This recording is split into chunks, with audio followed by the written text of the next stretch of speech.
At dalawang opisyal ng Philippine Army na demote at 10 sundalo na sibak sa serbisyo dahil sa pagkamatay ng mga kasamahan sa Cagayan. May detalye naman si Kasamang Silvestre Labay. Sleepy na no.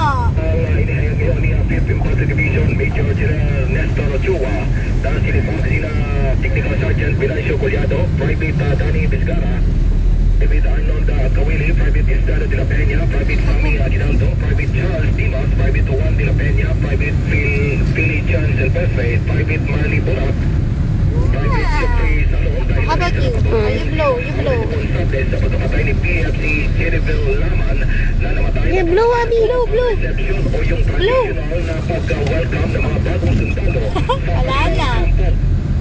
Hindi mo na pinapangalanan ang dalawang opisyal na na-demote habang hindi pa tapos ang ginagawang investigasyon na pagalaman na hindi umano na kaya na ni PFC ang ginawang pananakit sa kanya bilang bahagi ng pag-welcome sa mga sundalo. O ganito ay nais namang mapilang mga sundalong nasibak sa serbisyo sa naging desisyon ng Senatong Lakas ng Pilipinas.